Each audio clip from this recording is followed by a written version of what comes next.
help you? I'd like to see the man in charge. He's in here.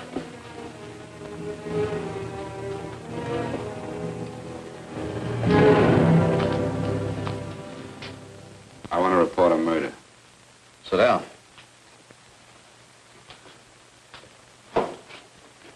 Where was this murder committed? San Francisco, last night. Who was murdered? I was.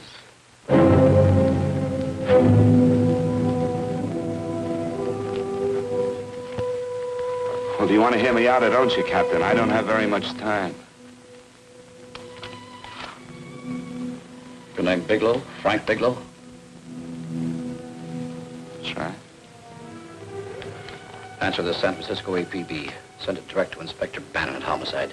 Tell him we found Frank Bigelow. Go ahead, Mr. Bigelow.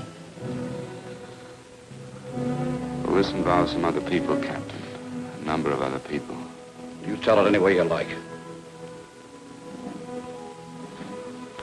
I live in a little town called Banning out on the desert. It's on the way to Palm Springs. I have a small business there. Paula? Yes, Mr. Bigelow. Give me a copy of Miss Hollis's 48 tax return, will you? Oh, you better get the 47, too. Yes, Mr. Bigelow. I don't think we took any depreciation on that new equipment last year. No, we didn't.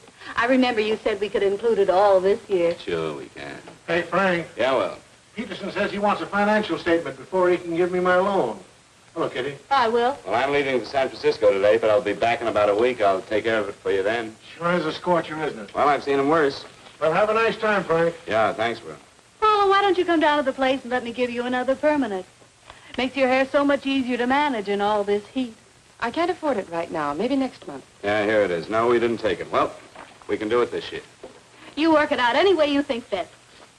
Have a nice trip, Frank. Sure, Kitty. See you when I get back. Bon voyage. Why don't you come down anyway, Paula? We'll work out a deal on that permanent. Thanks. Maybe I will. Hello? Oh, hello, Mr. Hawkins. Just a moment. Do you want him to send your ticket over? No, I'll pick it up myself. No, never mind. Mr. Bigelow will pick it up at the station. Bye.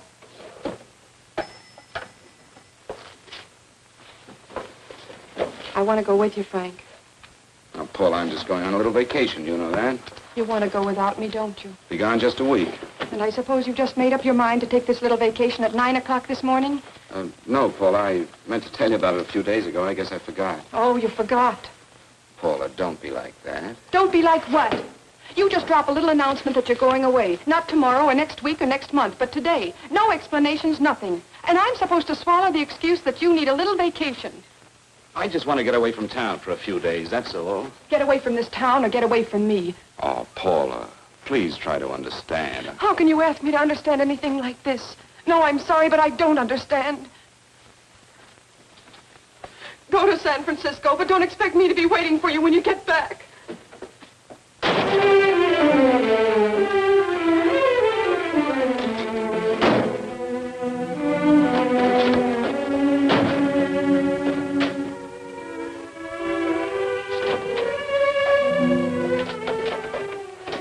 Paula, please, Paula. Come on, turn around, look.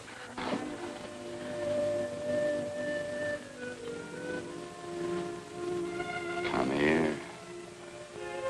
Why do you do this to me, Frank? Why can't you be honest with me? As honest as I am with you? Do you have to go? I have to go, Paula. I know what I'm doing. All right, go. Go anywhere you like. You can go to blazes for all I care. Paula. Paula. Yes, I know. I'm being foolish. Come here.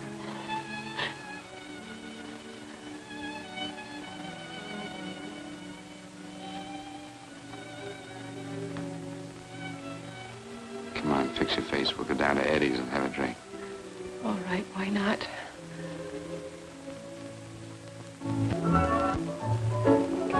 Hi, Paula. Hi, Eddie. Give us a couple of cold beers, will you? Coming up. Hi. Come on.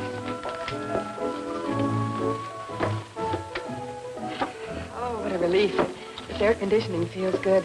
I sure wish we had it in the office. It'd make working a pleasure. Well, if it stays this hot, don't bother going in the rest of the week. I win 2 races today. How many did you lose? And you would have to ask that. Kind of early for you two, ain't it? Too hot to work. That's what I like to hear.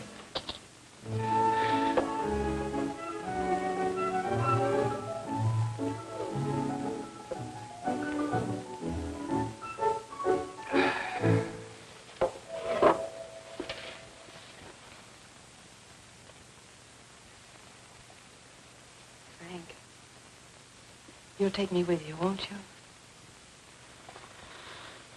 You will, won't you? Or am I crowding you? What do you mean, crowding me? Maybe you do need this week away alone. Maybe we both do. I know what's going on inside of you, Frank. You're just like any other man, only a little more so. You have a feeling of being trapped, hemmed in, and you don't know whether or not you like it. Look, Paula, I'm going to be honest with you. I care too much for you not to be honest with you. I'm as much concerned for your happiness as I am for my own. I know you've had one bad experience, Frank. I know all about it. But you don't know what it can do to 2 people, Paula. And the woman always gets hurt more than the man. I don't want you to get hurt, darling. More than anything in the world, I don't want you to get hurt.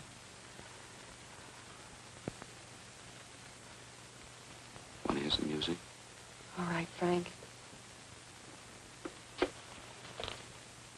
Got a couple of nickels, Eddie? Yeah. This won't bother you, will it? Next result doesn't come in for half an hour.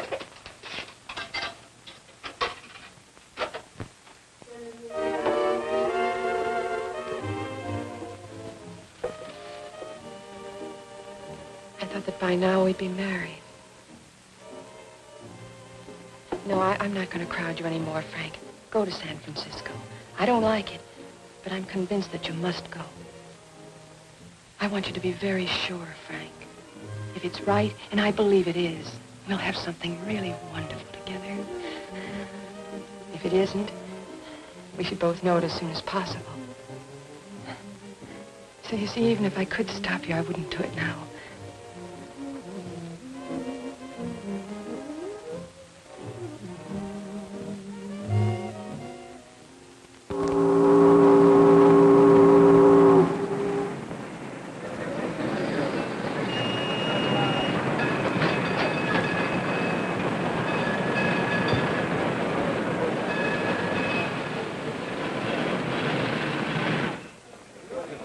Yes, sir.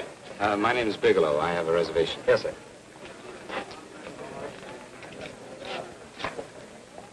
Here we are, sir.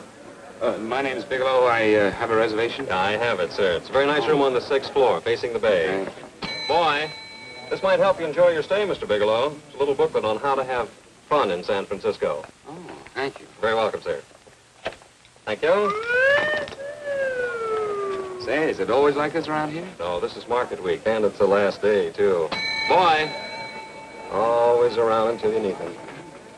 Oh, 517? Thank you. Here's a message for you, Mr. Bigelow. Long-distance call came in about an hour ago from Banning, from a Paula Gibson. Oh, thank you. Very welcome. Show Mr. Bigelow to 618. Right this way, Slide.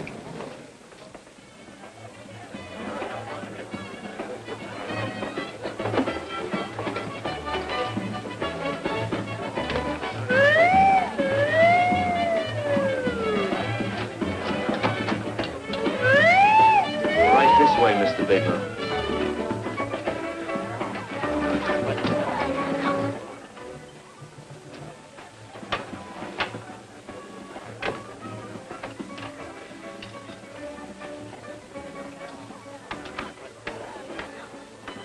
Is there anything else, Mr. Bigelow? Oh, yes, you can get me a dry and hat and a package of razor blades. Yes, sir. Thank you. Oh, and you can leave that door open. Hello, operator. I want to speak to Miss Paula Gibson in Banning, California. Yeah, that's right. No, I'll wait. Hello? Hello, Paula. Oh, hello, Frank. How was the trip? Fine, just fine. Having a miserable time, I hope. Well, I don't know. I just got in. What was that? Market week. The place is crawling with traveling salesmen. You know, Charlie Anderson found out that you went away and he asked me to go out with him. Oh, really? How did he make out? I'm considering it. Is that what you called to tell me? I'll have you know that this call is strictly business, Mr. Bigelow. Did a Mr. Phillips phone you? Eugene Phillips of Los Angeles. No. He will. He phoned the office 3 times today. Said that he wanted to get in touch with you immediately. He said it's most urgent and imperative that he reach you at once. 1v1. I don't know. But he sounded deep, dark, and mysterious and quite agitated about something. Phillips, have we ever done any business with him? Not unless you've been keeping it a secret from me. I looked through all the accounts.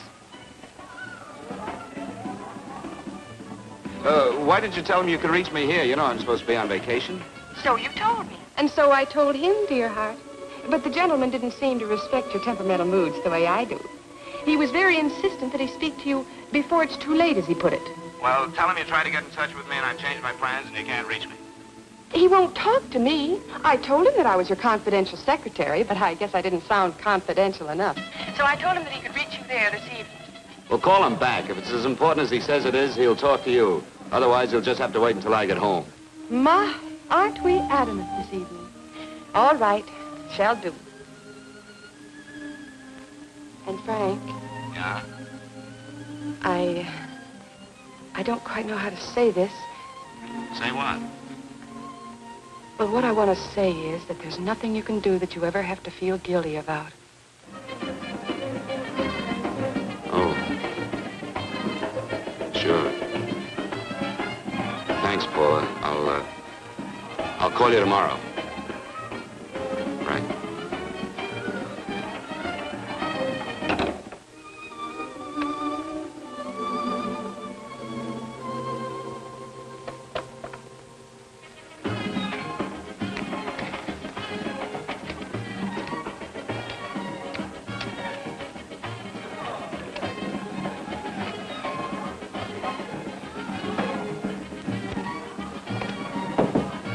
Oh, just put it there, please.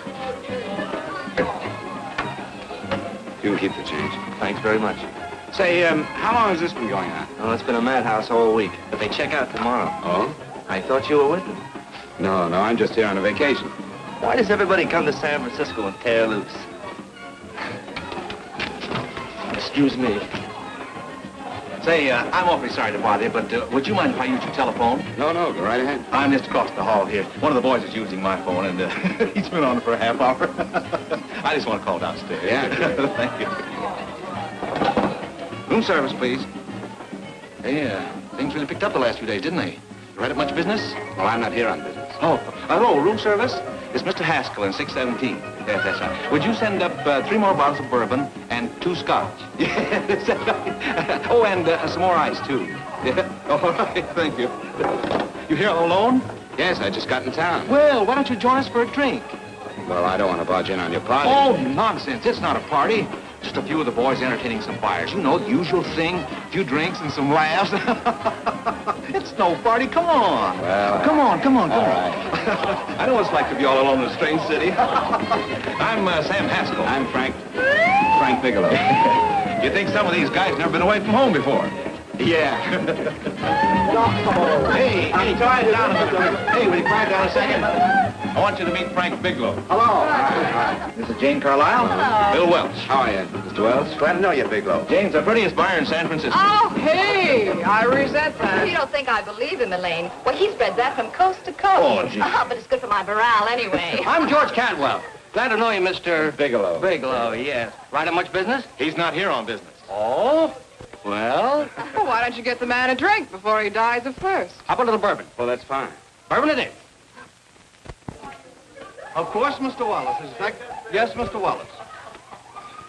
But, Mr. Wallace, I'll need at least a week in Cleveland to visit all my accounts. I can't figure on being in Philadelphia until the 17th. Eddie, will you get off the phone? I want you to meet Frank Bigelow. How are you? That's his boss. He's been trying for an hour to get his expense account boosted. Yeah, the way this guy holds on to a dollar, you'd think they weren't printing them anymore. Yes, Mr. Wallace.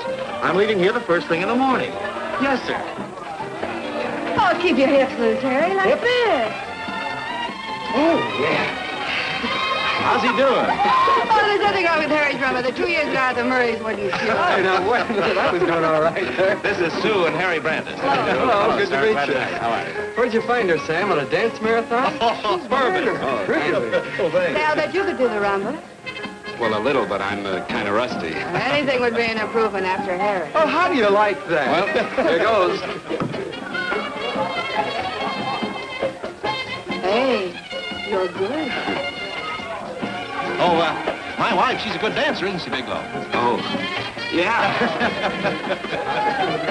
Fellas, I thought you were going to show us a good time tonight. Is this doing the town? That's right. We practically bankrupt our stores to buy everything you've got. Then you keep us in this hotel room. I agree. This is my last night to howl before I go back to being a dutiful housewife. Well, it looks like we're stuck, boys. This is where we blow all our commissions in one night. And you're coming with us, Bigelow. Oh, no, thanks. You run along. I've got to get unpacked and have dinner. Oh, no, you're not going to get away from me. Now that I found a man who can dance, I'm going to hang on to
Oh, thank you.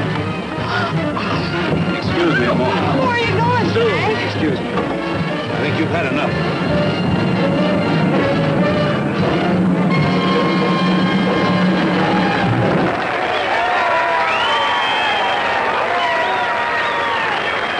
What'll it be? Bourbon and water, no ice. Nice, quiet place you got here. Wait till they hit the pitch in about an hour. That's when they really go out of their minds. Who's the blonde? Oh, she's one of the chicks that hangs around here. She's jive crazy. Come again? Oh, you ain't hip, pal. Jive crazy means that she goes for this stuff. Just between you and me, I don't get it either, but I gotta listen to it. They're all connoisseurs, music lovers. Me, I like Guy Lombardo. What's the matter with him? Oh, he's flipped. The music's driving him crazy. Come down, Jack. Oh, don't buy me, man. I'm being light. Is the blonde alone? Oh, sure, society. She always comes in alone. Drives a big convertible, wears a mink coat, but knows everybody. But she always comes in alone. Thank you. I wanted to kiss you. I tried to... Give me another blast, Leo. What's your story, Jeannie? Easy.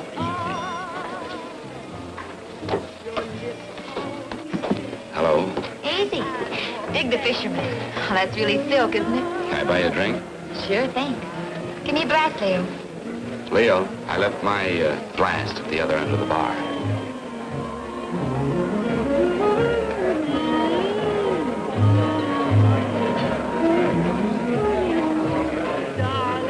My name is Jeannie. What's yours? Frank? I've never seen you here before, Frank. Well, I've never been here before.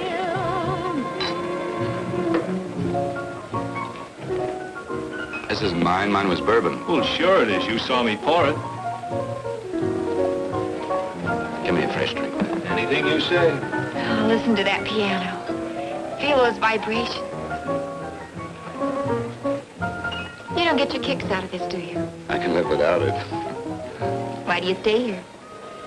I don't know. I bet I know. You're lonely in a big city. Why, you don't have to go into a routine with me. I like good company, too.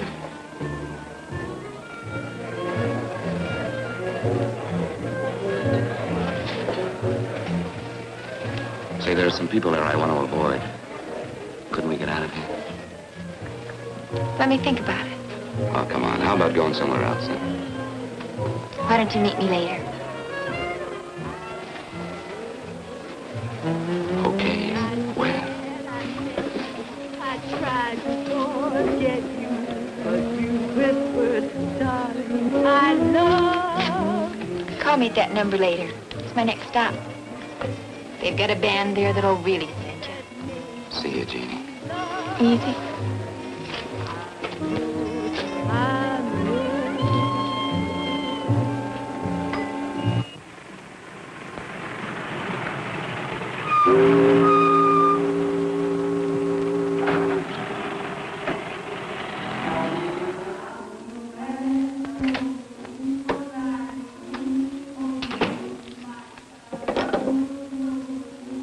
Never mind, operator.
Room service, please. Come in.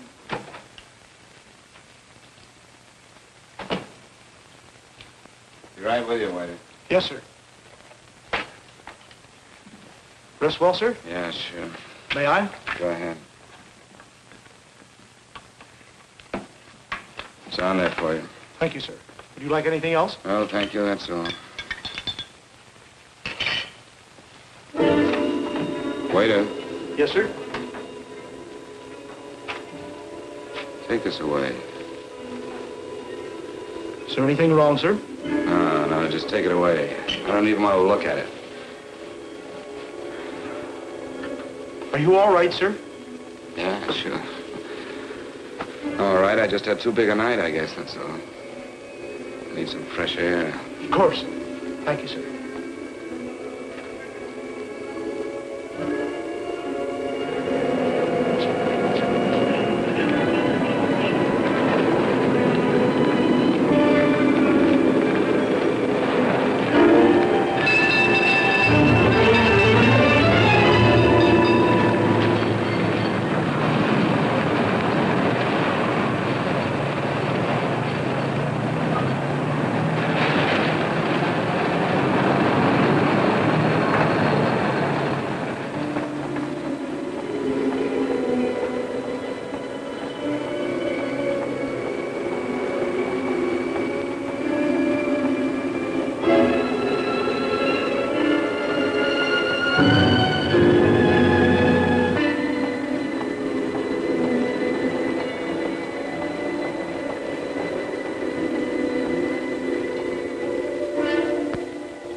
Lungs in good condition. Blood pressure normal. Heart fine. Well, it's a good thing everybody isn't like you, Mr. Bigelow. Put us doctors out of business. I'm glad to hear it, Doctor. I was a little worried. Don't let a little bellyache worry you. Could be just a change of climate. Well, it isn't exactly an ache, Doctor. It's kind of hard to describe the feeling. Maybe it was the drinks I had last night. I might have mixed them too much, huh? Let's have another look at that throat. You may finish dressing now, Mr. Bigelow. I want to get the results of those tests we took. Thank you, Doctor.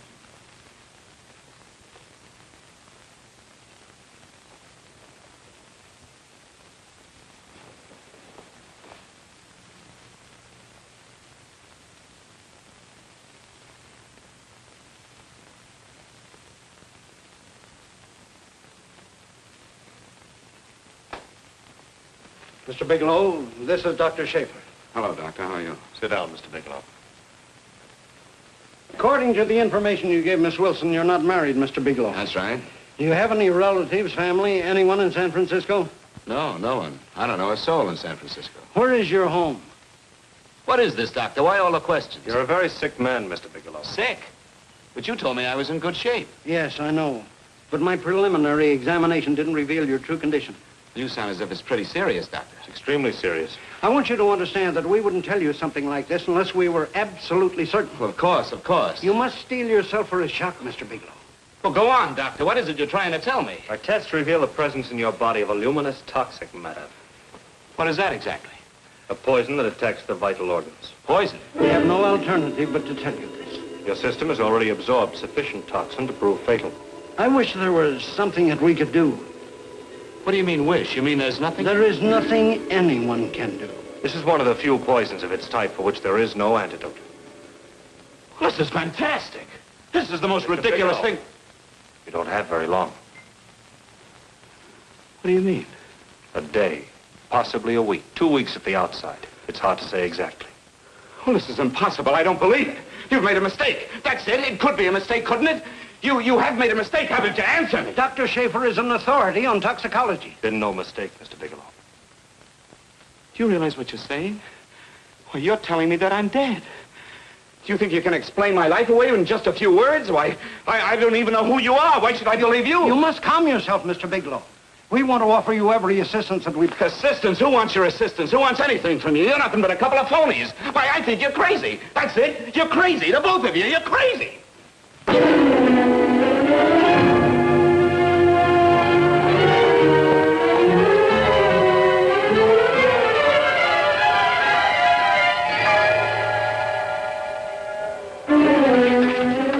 Where's the doctor? You just come in. Come on, tell me. Where's... Have to go through the before you come Get here. What's the trouble here? What's the matter with you? Doctor, I want you to examine me for luminous poison. Come right in here.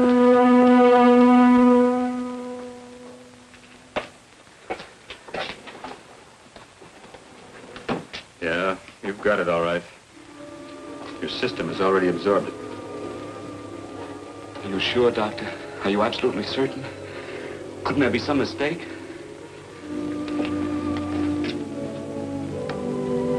There it is. Toxin is actually luminous in the dark. Now there's no doubt about it, Bigelow. I don't feel sick. My stomach is just a little bit upset. Maybe it's not as bad as you think, Doctor.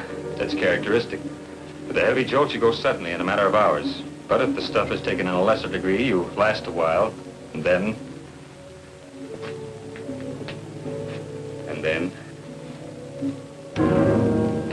Give it to me straight, Doctor. Well, a number of things are involved. The systemic condition of the individual, the amount consumed, exertion. Yes? You won't feel too badly for a while. Then it will happen suddenly. A day, 2 days, a week at the most.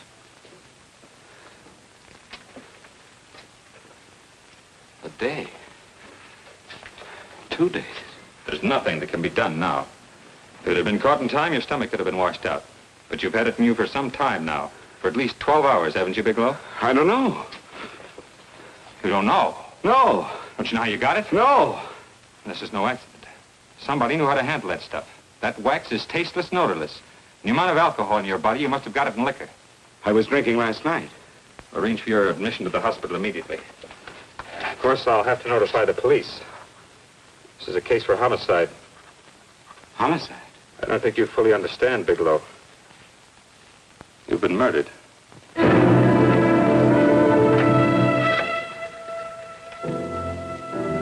Get me police headquarters, please. Homicide Bureau.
Open up.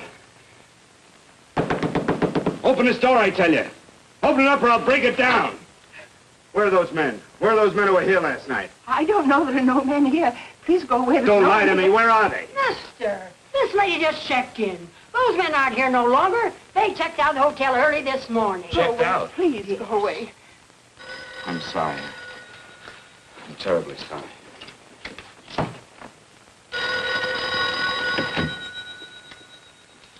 Hello?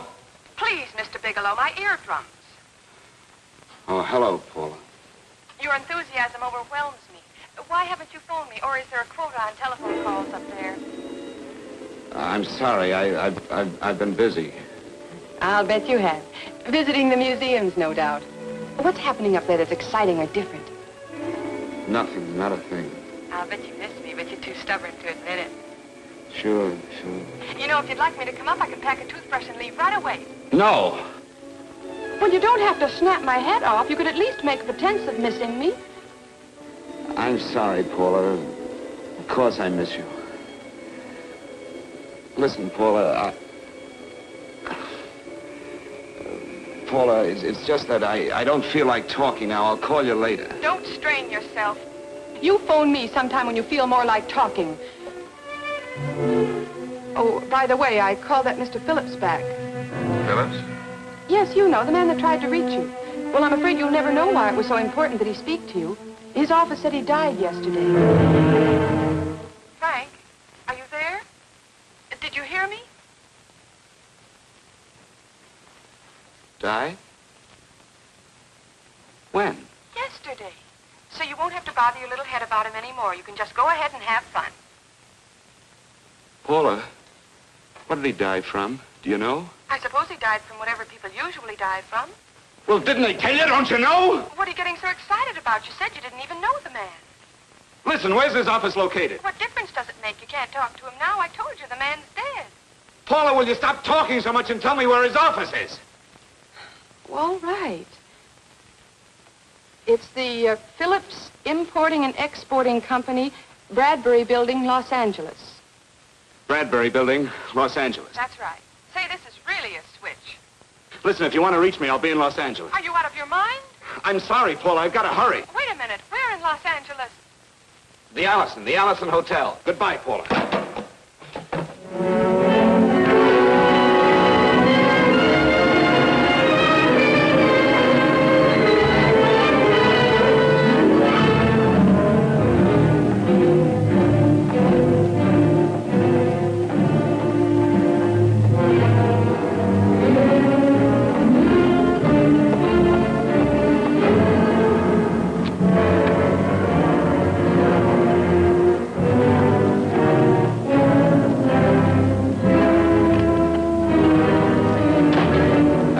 Someone in charge here. What is it in regard Well, to? it's a personal matter. It's quite urgent. Perhaps Mr. Halliday can help you. Who's he? He's our controller. Your name, please? Bigelow. Mr. Bigelow to see you. Send him in. Go right in, please. That door.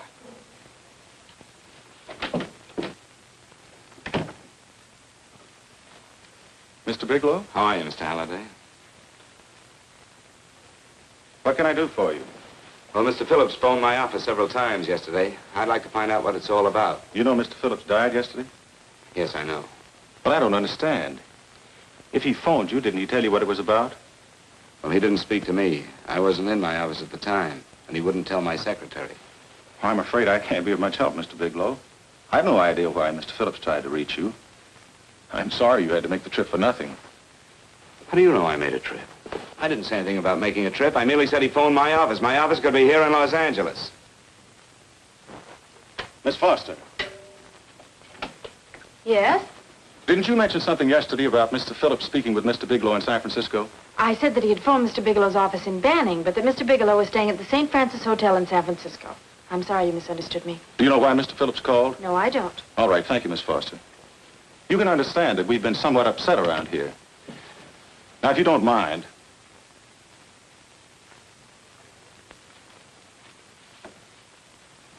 Did Mr. Phillips have a wife, family, anyone that could help me?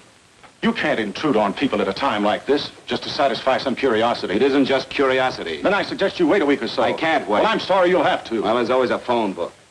You're a pretty aggressive fellow, Bigelow. Are you quite sure that this is as important as you make it appear to be? It's important. Mrs. Phillips lives at the Sunset Arms Apartments. Thank you. I needn't tell you she's under a strain. I suppose you're capable of using a little more tact with her than you demonstrated with me. I think I can handle it. By the way, what was the cause of Mr. Phillips' death? Suicide. He leaped from the balcony of his apartment.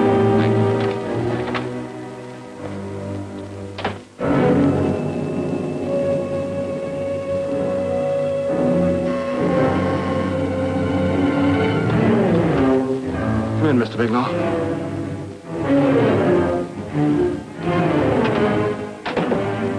I'm Stanley Phillips, Eugene's brother. Halliday phoned that you were coming.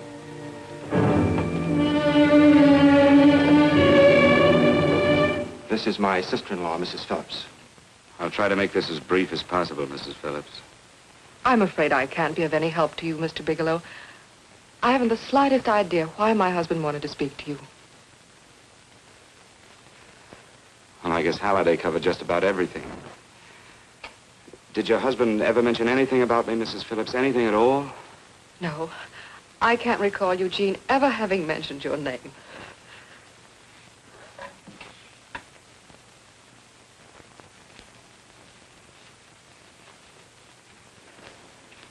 I hate to ask you this, Mrs. Phillips, but it's of vital importance to me. Do you know why your husband committed suicide? Oh. You're certainly not the most diplomatic person in the world, are you, Bigelow? Were you a friend of my brother's? I never met him.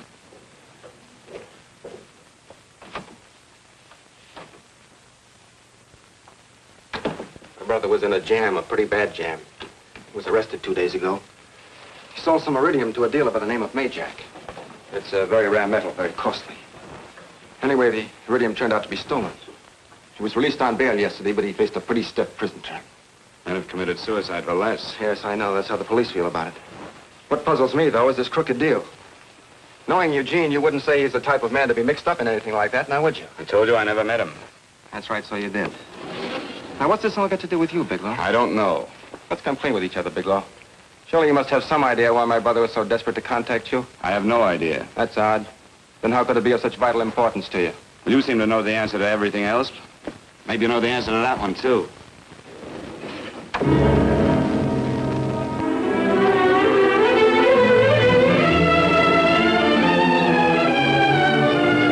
There's a message here for you to call operator 82 at Banning.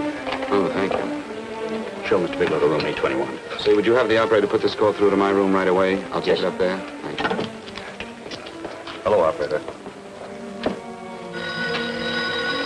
Here, I'll call you if I need anything. Thank you, sir. Hello, Paula? Well, Sinbad, I'd just about given you up for lost.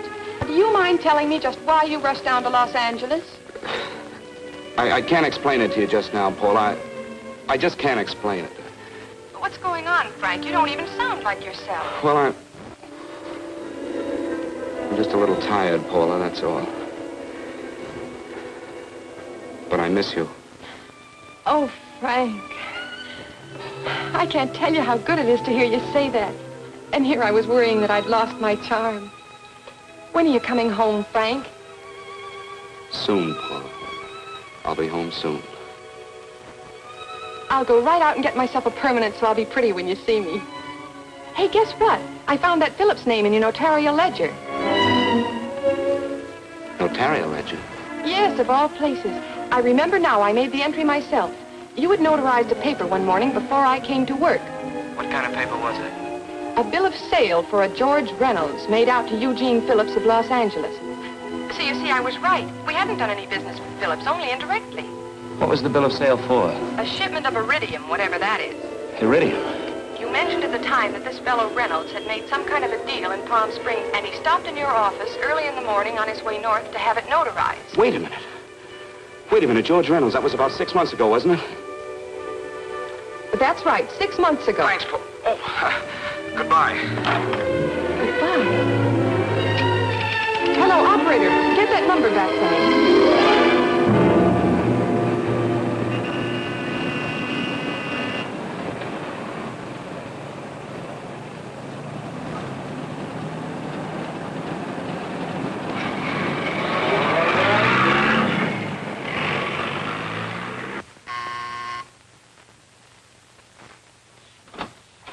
I've got to talk to you, Mrs. Phillips. Please, go away. I want to be left alone. But I found out why your husband wanted to see me. It was in connection with a bill of sale. Come in. Thank you. What do you know about a man named George Reynolds? George Reynolds? Yes. Why, that's the man my husband claimed sold him the iridium. And what did Reynolds claim? Reynolds disappeared. Yes? About 2 months ago, my husband grew suspicious that something was wrong. Since then, he tried in every way to locate Reynolds, but could find no trace of him. But I don't get it. Your husband could have proved he made a legitimate deal by showing the bill of sale he got from Reynolds. Then there was a bill of sale? Yes, of course there was. My husband swore there was, but at the time of his arrest, he couldn't find it. It was mysteriously missing. Well, then, if your husband could have shown proof, it would have been George Reynolds who would have faced the prison term. Eugene was convinced that Reynolds had stolen the bill of sale. He was the only one who had reason to eliminate evidence of the transaction. Thank you, Mrs. Thank you very much. You've been very helpful. Oh, if you'd only come sooner, Mr. Bigelow. My husband might be alive today. I know.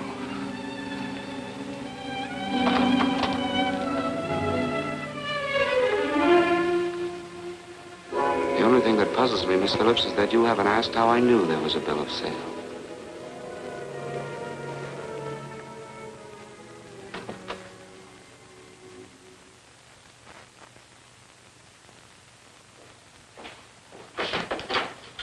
Mr. Holliday isn't in. He should be back shortly. I think you're the one who can help me, Miss Foster. Mr. Phillips tried to reach someone else before he called me yesterday, didn't he? Why don't you ask Mr. Holliday? Obviously, Mr. Holliday wasn't here yesterday, or he wouldn't have had to learn from you that Phillips called me. And you're the logical person to know who else Phillips called. I don't believe that's any of your business, Mr. Bigelow. Don't think you're revealing anything confidential, Miss Foster. I know that he tried to reach somebody else. Mrs. Phillips told me. You're bluffing, Mr. Bigelow. I don't know what you're after, but you're trying to trick me. Mrs. Phillips didn't tell you a thing. How do you know that? Mrs. Phillips knows nothing about it. She doesn't. Well, why wouldn't she? Wait a minute. I was talking about George Reynolds. Who did you think I meant? Just who is it that Mrs. Phillips doesn't know I about? told you before, that's none of your business. All right, young lady, I'm going to give it to you straight. Phillips was murdered. Murdered? I don't believe you. He told me because he needed me to clear him. Phillips was innocent. Innocent men don't have to jump out of windows. Murdered? Just who are you trying to protect, Miss Foster? Why are you so afraid to tell the truth? I'm not protecting anybody. I haven't any more to say. All right, young, listen to me. This thing is going to explode wide open. If you've got nothing to hide, you better start talking. Or maybe you are mixed up. No! Well, then, come on. Mr. Phillips called Marla Rakubian. He went to see her yesterday morning. Who's Marla Rakubian? She's a model. She and Mr. Phillips used to be quite friendly, but he hadn't been seeing her for quite some time. Come on. The last couple of months, he'd been trying to locate her and finally learned where she lived yesterday morning. When he returned from seeing her, he was terribly upset and excited. That's when he had me put in the calls for you. When he couldn't reach you, he went home. The last time I saw him alive. Give me Marla Rakubian's address. I don't think Mr. Phillips realized I was aware of his friendship with Marla Rakubian, and out of respect for him, I never intended to tell anybody. I had no idea that she had anything to do with the trouble he was in. I admire your discretion, Miss Foster. You know, you must be pretty friendly with Stanley, Miss Foster. He knew how desperately his brother tried to reach me yesterday, and he wasn't even here at the time. And now you seem to know all about what happened in Mrs. Phillips' apartment.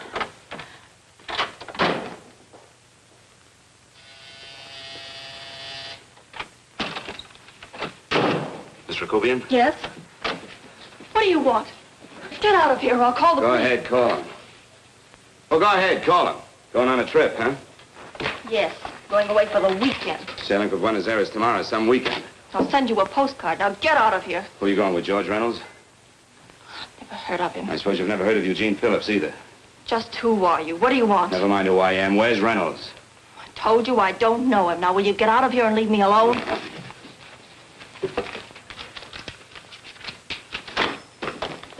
So you never heard of George Reynolds, huh? And don't try to tell me that this isn't him because I've seen him. If you think you can scare me, you're crazy. Look, I know that Phillips came here yesterday. And right after he left, he was pushed out of a 6-story window. Pushed? Phillips committed suicide. Your playmate Reynolds murdered Phillips. And then he went up to San Francisco to get me. Because I knew about a certain bill of sale. I don't know what you're talking about. You're in this right up to your pretty little neck. I'm not mixed up in anything. Get your hands up. Drop that picture on the couch. Turn around. Don't get any ideas because I'm not afraid to use this. Give me your wallet.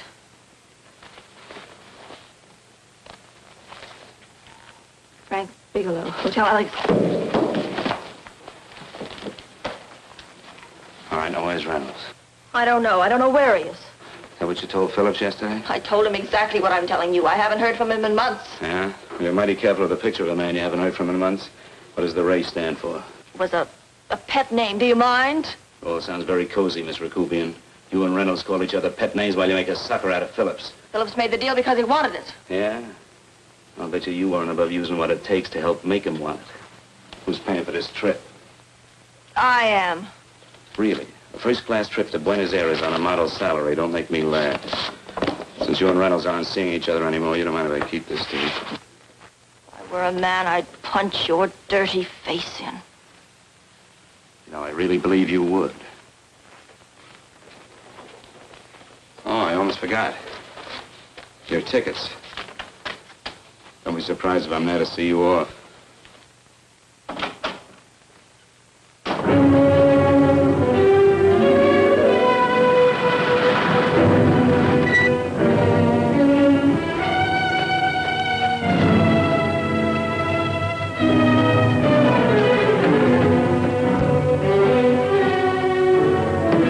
Angelo. Angelo! Oh, Angelo. Do you remember taking this picture with George Reynolds? I take so many pictures, I can't remember them all. This gentleman is a friend of his and would like his address. We have no card on him. I don't think we ought to do that. He's willing to pay $20 for it. That's the paper we used last year. Of course, you understand we usually don't give out the information about our clients. I know, you're a couple of high-class fellas. Thank you. Revealing anything confidential is against the ethics of our establishment. That's right. Honesty is the best policy. Of course. But in your case, inasmuch as you're a personal friend of Mr. Reynolds... Thanks. I knew you'd come through. Got it. Here it is. We don't have his address. He must have called for the picture. But he couldn't have been a very good friend of yours, mister, because his name is not George Reynolds. It isn't? Well, what is it? It's huh? Oh. Here. It's Raymond Rakubian. Rakubian? What's so unusual about that? The picture's signed Ray, isn't it? Yeah. Yeah.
Your lips cold and tender, then I thought that maybe love.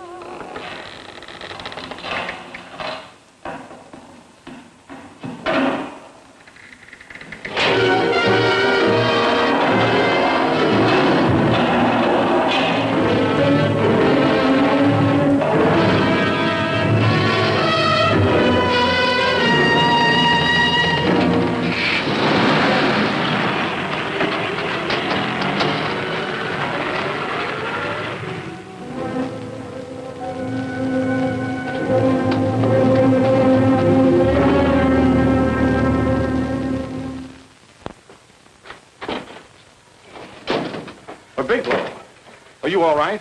Can I get you anything? No, thanks. Do you know this man? No. No, I don't think so. Are you sure you've never seen him? I'm quite sure. Does the name Raymond Rakubian mean anything to you? No, I never heard of him. Why? He also uses the name George Reynolds. This is Reynolds? That's right. Well, where can we find him? That's what I want to know. Tell me something, Halliday. You're the controller here. How come you didn't know about that bill of sale? Phillips made that deal before I came to work here. Yeah, but you still keep records, don't you? For some reason, which is none of my business, Phillips preferred to keep that among his personal papers. Now, does that answer your question? You came in here today asking for some information that you needed, and I tried to be as cooperative as I could. But now you're beginning to annoy me. So get out before I throw you out.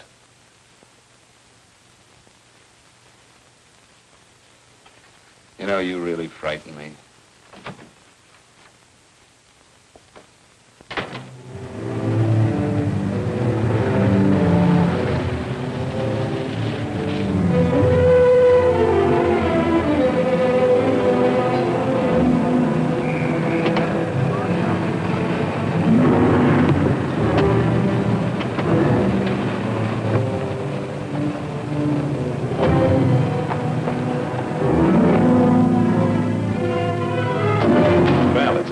finally showed up, Bigelow. Go ahead, Dave.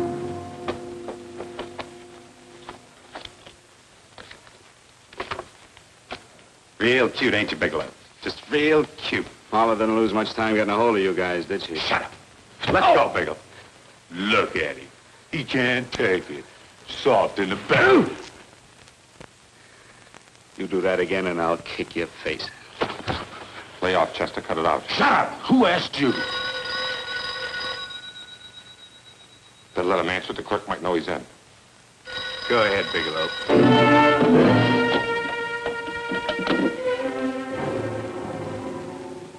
Hello? Frank. Frank, why did you hang up on me? I've been trying to get you for hours.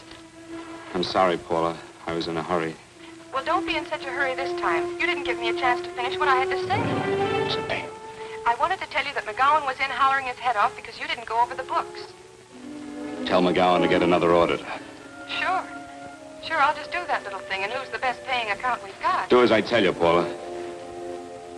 Frank, are you drunk? Paula, how much we got in the bank? About $2,200. Draw it out tomorrow. Sure. Then what do? Skip town without paying our bills? Forget the bills. You know that coat you always wanted? Buy it. You are drunk. You know, if I didn't have such a good character, I'd be tempted to take advantage of your intoxicated state, Mr. Bigelow. I'm not drunk, Paula. Well, then don't tell me that one day away from me can affect you this way. Cut it short. Paula, Yes? I'm sorry I left you. I never realized how much I love you. But I know it now. Oh, Frank, darling, I love you too so very much. Please come home. I miss you terribly. I said cut it short. I'd just love to let you have it, Bigelow. Let's go, Chester. This guy's kept us waiting long enough now. Walk in front of me, Bigelow. And keep your mouth shut. If you so much as look cross-eyed at anybody, I'll blow the back of your skull out.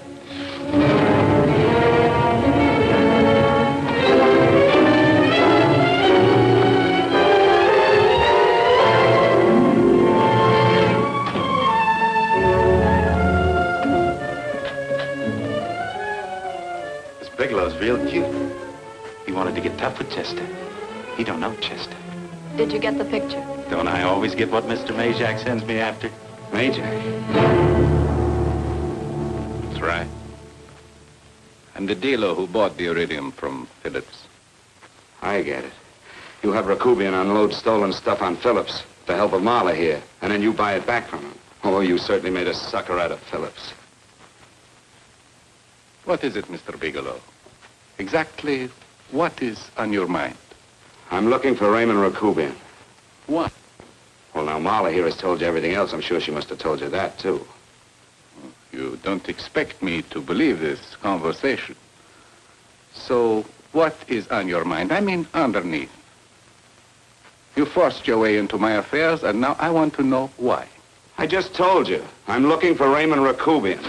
Don't get cute. I'm just itching to work you over. Soft in the belly. Can't take it.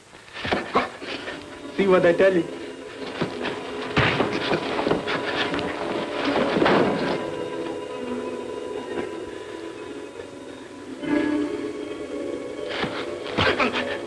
Can't do that to Chester. I'm gonna blow your guts out. Easy. Lay off, Chester, not now. Look at him. He's so scared of Chester, he'd talk now. He's not afraid, Chester. You can tell from a man's eyes when he is afraid. Look at his eyes.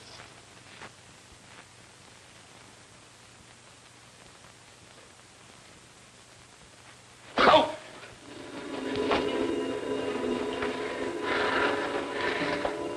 I'm telling you, Majak, you better keep him away from me or he's really going to have to use that gun. Go away, Chester, please. Do what I tell you, my boy. Please. And help Dave. Joe. You He's an unfortunate boy. He's psychopathic. He's unhappy unless he gives pain. He likes to see blood. Come with me, Mr. Bigelow.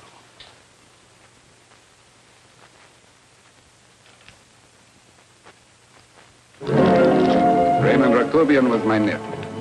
He could not possibly have tried to kill you. He's been dead 5 months.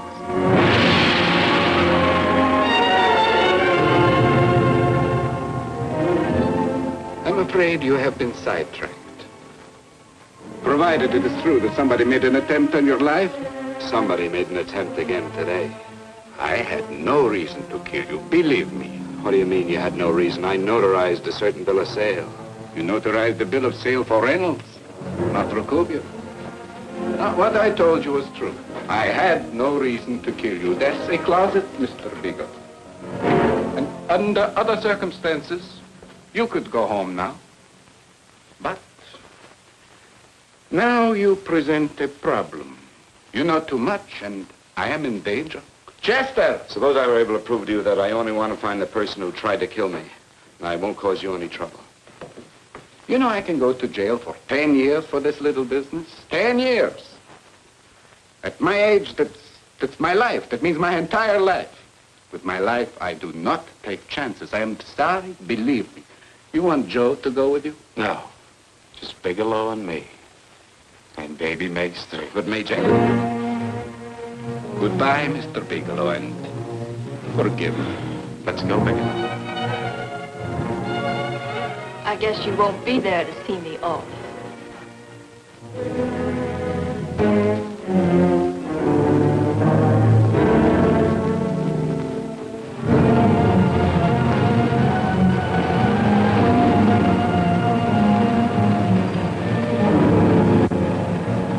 You tried to make a boob out of me in front of Major. You shouldn't have done that, Bigelow. I don't like that. I'm going to enjoy this, Bigelow. I've done jobs like this before. I knocked off guys I could like. But I don't like you, Bigelow. I never liked that puss of yours from the minute I seen it. Yeah. I'm going to enjoy this.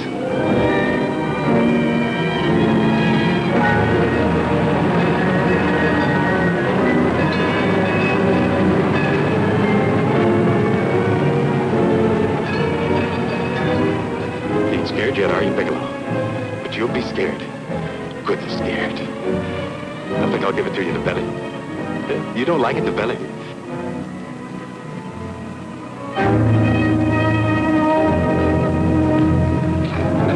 Good. Try. I'd just love you to try it, Bigelow. Why don't you try? Go ahead.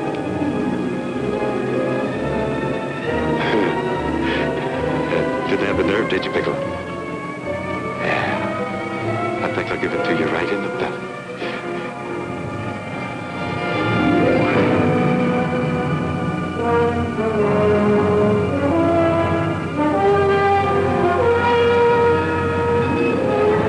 It takes longer when you get it in the belly. It's nice and slow. That's the way I want to see you go, Bigelow. Nice and slow.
I'm all right, Paula, but what are you doing here? How did you get here? Freddie Ross threw me down. I had to come. I had to see you. You shouldn't have come, Paula. You shouldn't have. What is it, Frank? You're in some kind of trouble. I know it. Look at you. You're a sight. Your clothes look as if you've slept in them. Are you ill? You are. You're feverish. I'm all right, Paula, and I'm not in any trouble, believe me. You're lying, Frank. Right after I spoke to you, I got a phone call from the San Francisco police. They asked if I knew where you were. You didn't tell them anything, did you? Of course not. It was the homicide detective that called. What is it, Frank? If you're in any kind of trouble, you certainly can trust me. Look, I'm not in any trouble with the police, Paula, believe me. But you can't stay here. You've got to go back to Banning right away. No, I won't go, Frank. I won't. I'm staying here with you. Paula, it's better that you go back, believe me. Why? What's this all about? What have you got to do with this Phillips and Reynolds? Phillips was murdered. What could that possibly have to do with you? All you did was notarize a paper. You've notarized hundreds of papers. I know. All I did was notarize one little paper out of hundreds. Frank, you frighten me. You don't even act like yourself. I know that you're in trouble, that something is wrong, that you're in serious trouble. You frighten me, Frank. Oh, don't be frightened, Paula. Don't ever be frightened of anything again. Will you promise me that? I love you so much, darling. More than you seem able to understand. Oh. I never really knew happiness until I loved you. Sometimes when I used to be afraid that you weren't sure how you felt, I tried to hold back, but I couldn't. Losing you would have been losing everything. There would have been nothing left. Don't, Paula, don't. Now I'm afraid again. Somehow I feel that I'm going to lose you, but there's nothing I can do about it. I feel so helpless. You're leaving me out of something. Tell me, Frank, what is it? Give me a chance to fight back. Just give me a chance, please. You do love me, don't you? Oh, yes, Paula, I love you. I never was more certain of anything in my life. I wasn't sure before. I was a little blind, I guess, but believe me, I'm sure now. Can you understand that, Paula? I understand. A man can be like that, Paula. Something has to happen. It can be a big thing or a little thing, but it can make him realize how much someone means to him, how much he really loves her. Oh, and I love you, Paula. More than I ever thought it possible to love anyone in the world, I love you. Then why won't you tell me about this trouble you're in? Why won't you try to let me help you? You can't help me, Paula. You don't want my help. Oh, Paula, there's nothing you can do. Will you believe me? So will you please go home, please? No, Frank. I won't go. I know you're in trouble. I can't leave you like this. All right, Paula, look, wait for me in the lobby of the hotel, and I'll be back for you soon, I promise. You promise? You're yes, sure? Paula, I promise. Is that a new outfit? Yes. Oh, it's beautiful.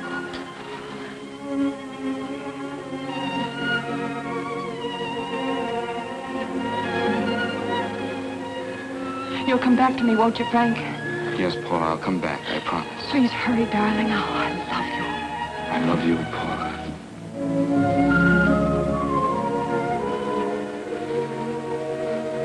Goodbye, Paula.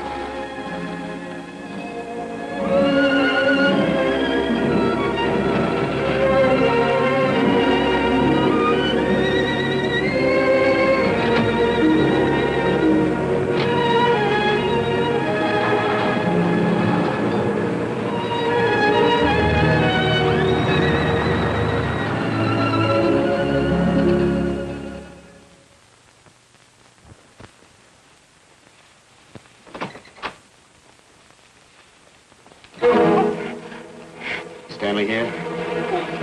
You sure? All right, get in here. Now get Stanley on the phone. Tell him to come over here right away. Use any excuse you want. What are you going to do? What was Stanley going to do when he used me for a clay pigeon today? I don't know what you're talking about. Don't act innocent with me. I fell for that once. I don't know what you mean. I told you everything you wanted to know this morning. Yeah, you told me just enough so I'd get sidetracked and wouldn't know that Stanley was the one I was after. Stanley? Oh, no. You and Stanley have been together on this from the start. Now, come on, get on that phone and call him. Don't let him know I'm here. Bigelow.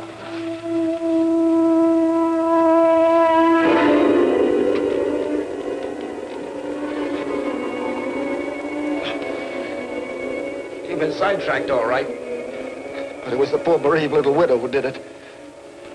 Miss Foster found this letter this afternoon. It's in my brother's desk at the office. It's postmarked 2 years ago.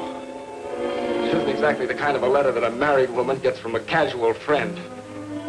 I'm sure my brother wasn't aware that they were so well acquainted when he hired Halliday.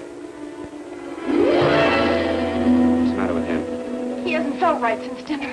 Where did he have dinner? At Mrs. Phillips' apartment. Halliday was there, too, and Stanley confronted them with that letter. Did you have anything to drink? Yes, why? How long ago? Half an hour ago, just before I came here. Miss Foster, get on the phone, call the emergency hospital. Have them get an ambulance over here right away. What?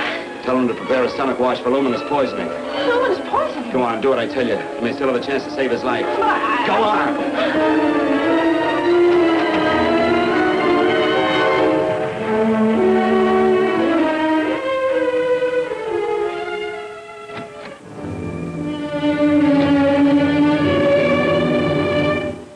I found George Reynolds, Mrs. Phillips. He's been dead for 5 months. And he didn't steal the bill of sale. No, he didn't. But you could have stolen it. How dare you? You knew who I was when I came here today. But you were surprised to see me alive, weren't you? But I'm not alive, Mrs. Phillips. Sure, I can stand here and talk to you. I can breathe and I can move. But I'm not alive. Because I did take that poison. And nothing can save me.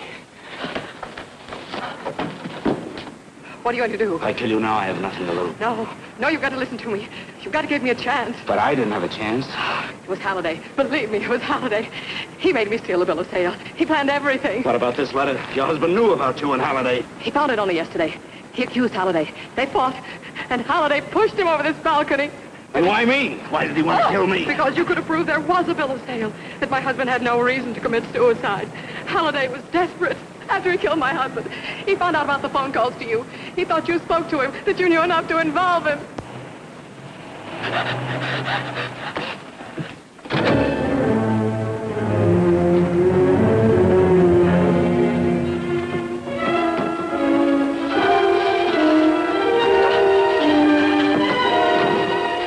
Where's Halliday? Where is he? He's in the office. This time you don't warn him.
on, move along. Come on, let's break it up. Move along now. Let's get going. Come on.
All I did was notarize a bill of sale.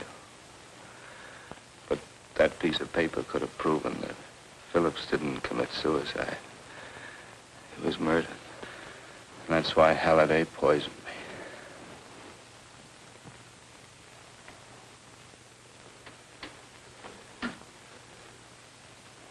Would you?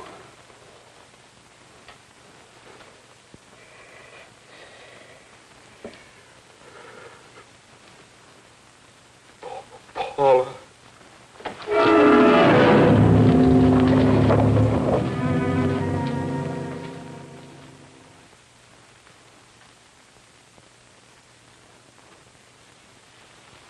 Call the morgue.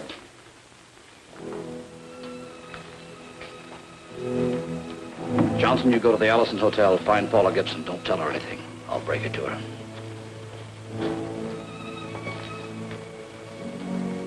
How shall I make out the report on him, Captain? Better make it dead on arrival.